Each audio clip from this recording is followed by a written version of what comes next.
A Course in Miracles, Questions and Answers. What is said about the world of dreams based on A Course in Miracles teachings? Let's first take a quick brief look at the benefits of meditation. Breathing affects the nervous system, brainwave patterns, the lymphatic system, blood flow, blood pressure, the heart, our emotional state, and more. In addition, we can survive 3 weeks without food, 3 days without water, yet we can only survive for 3 minutes without oxygen. That's how critical oxygen, or breathing, is. In addition to that, Dr. Masaru Emoto of Japan proved in experiments that water responds very differently in extremely dissimilar ways to positive and negative words. So the oxygen we take in from our environment, our breathing, and the thoughts we think are very important. Meditation context. Keeping your attention on or in your body will keep you in the present moment.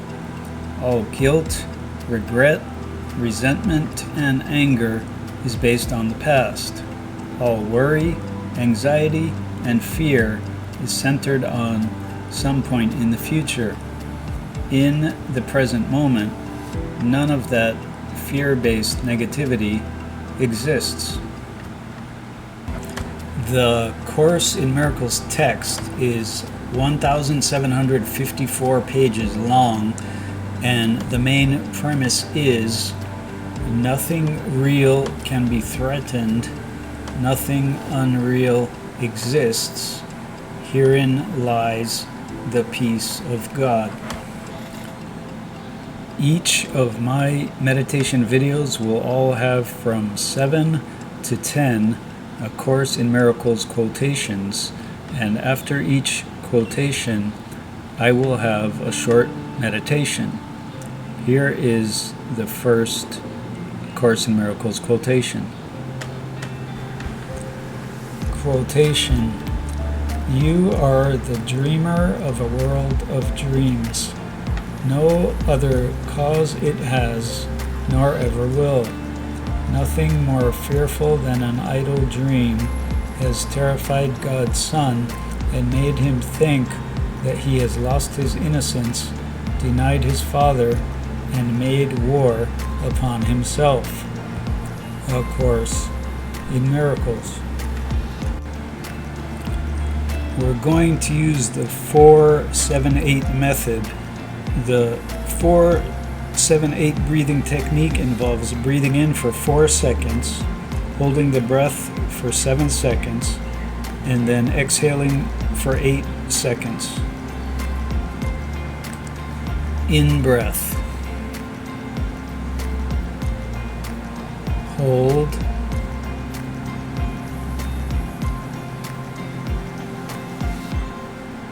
Out breath.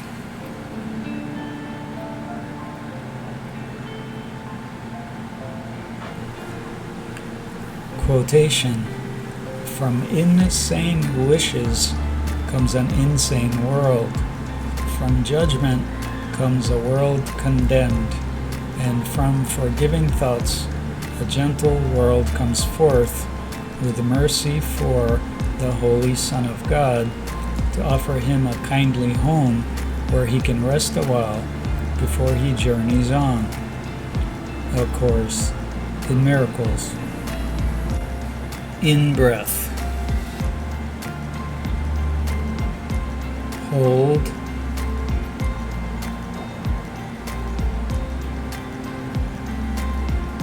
Out breath.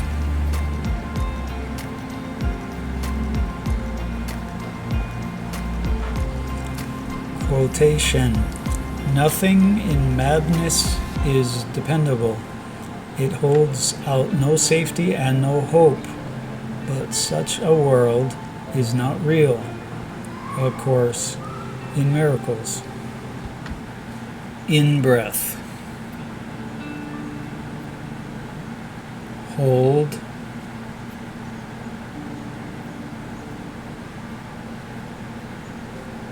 out breath.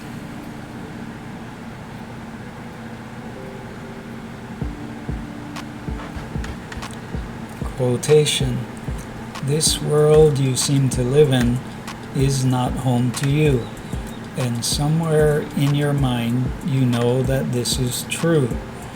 A memory of home keeps haunting you as if there were a place that called you to return. A Course in Miracles. In breath. Hold.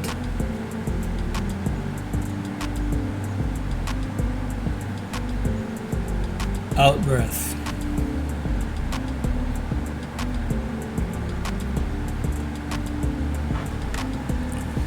Quotation: the world you see does nothing. It has no effects at all. It merely represents your thoughts.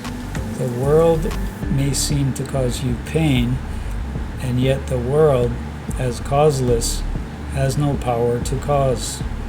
As an effect, it cannot make effects. As an illusion, it is what you wish. A Course in Miracles. In breath.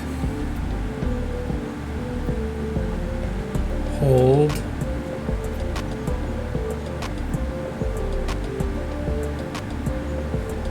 Out breath.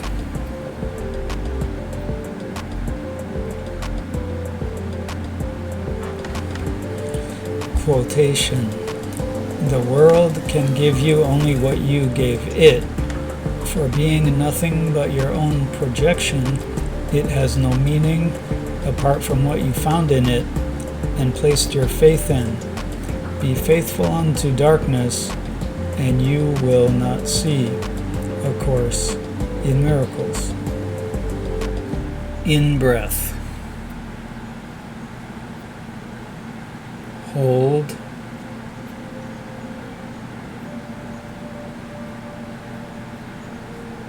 Out breath.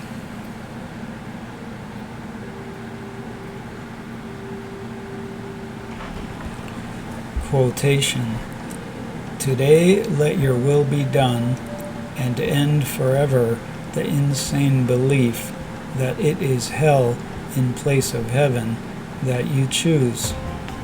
A Course in Miracles. In breath. Hold.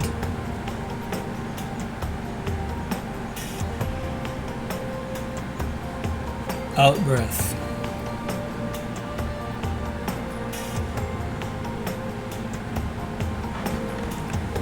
Quotation: decide that God is right and you are wrong about yourself. He created you out of himself, but still within him. He knows what you are. There cannot, therefore, be anyone without his holiness, nor anyone unworthy of his perfect love. Fail not in your function of loving in a loveless place made out of darkness and deceit, for thus are darkness and deceit undone. A Course in Miracles. In breath. Hold.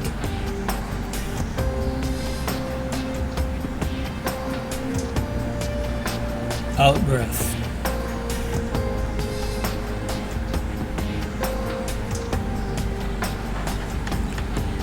Quotation: the end of dreaming is the end of fear, and love was never in the world of dreams.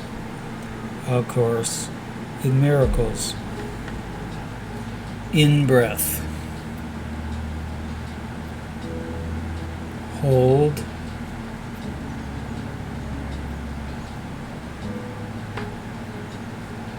Out breath.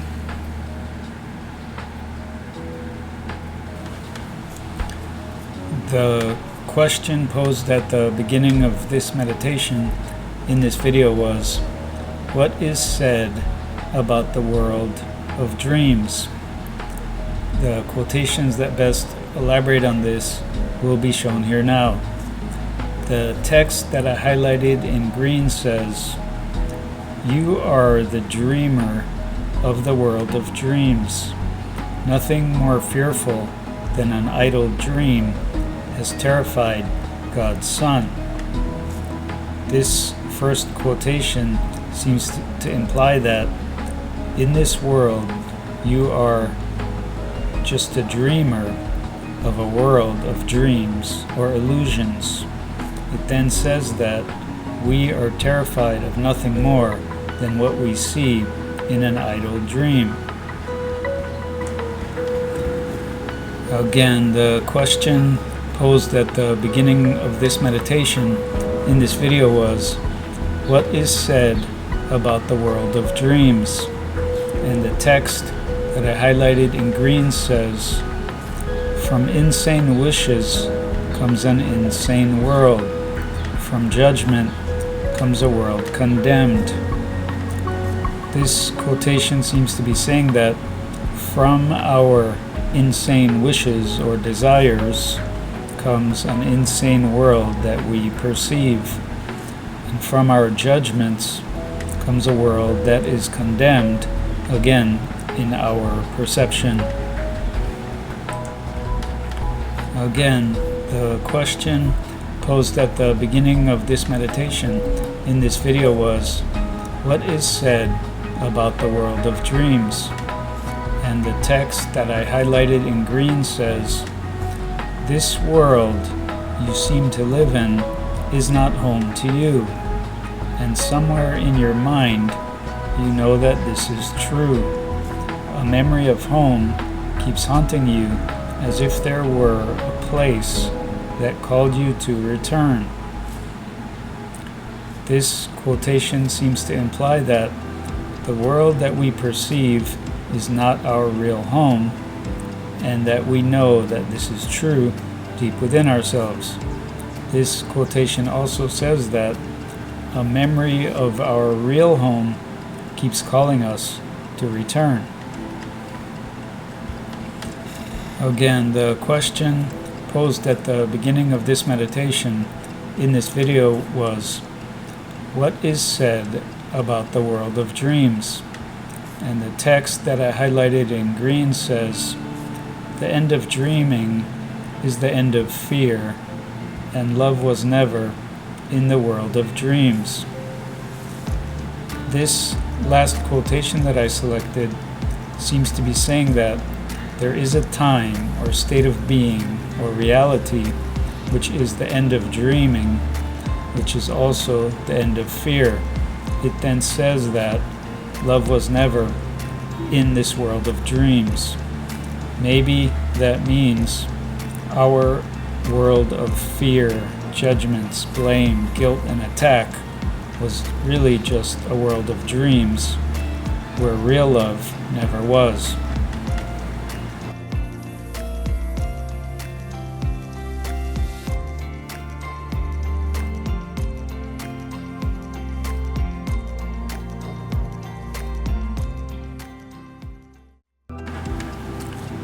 Space Eternity Meditation.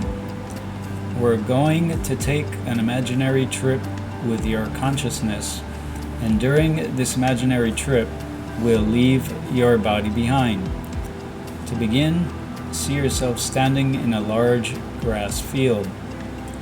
You've been given the ability to travel into space and to go anywhere you like. You don't have to worry about oxygen, collisions, or anything else, because only your consciousness will be traveling into space.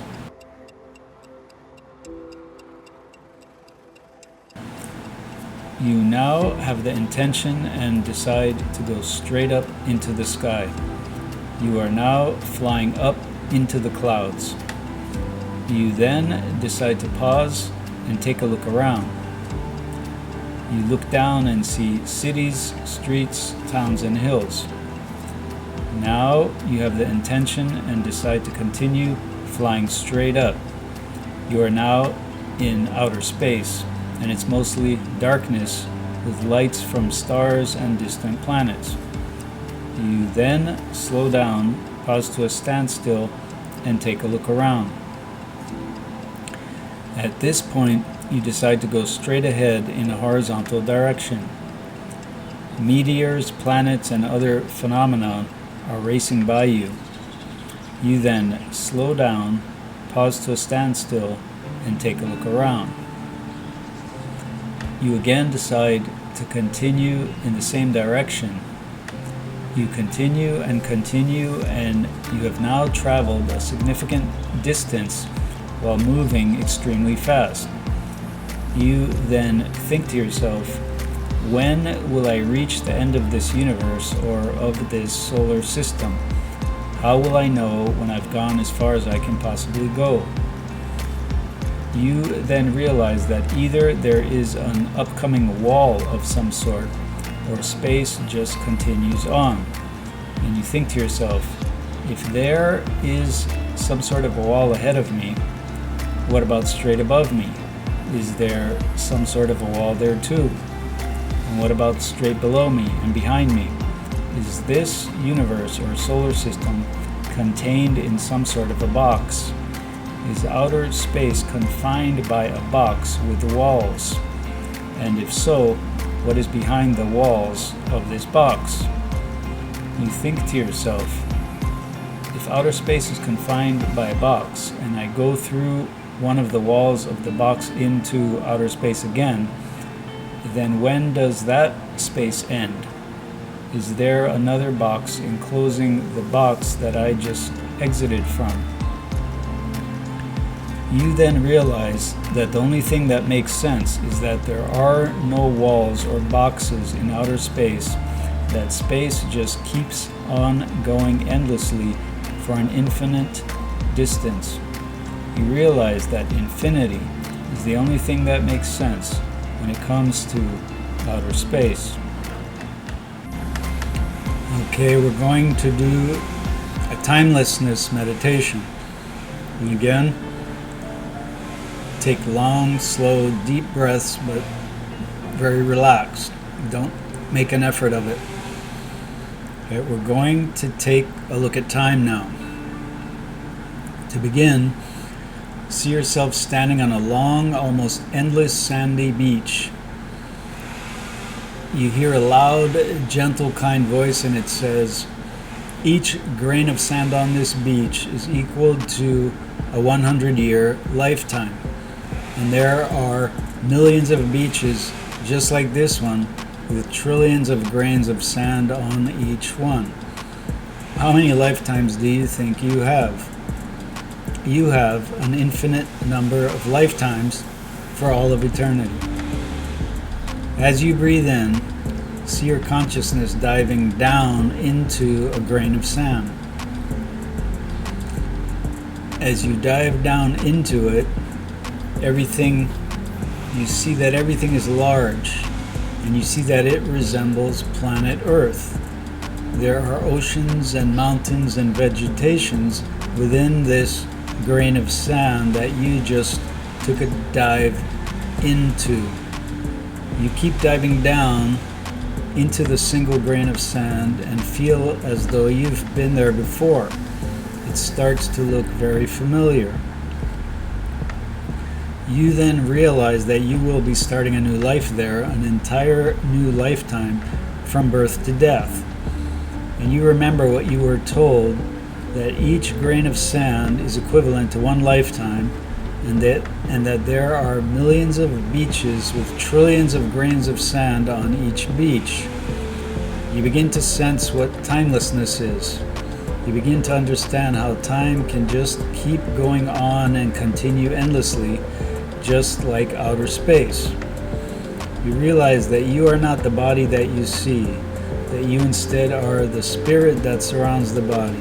You remember that you've been told that you are energy, and that energy cannot be created or destroyed. You realize that you are an infinite being living in a timeless universe with no end. The body is just a costume.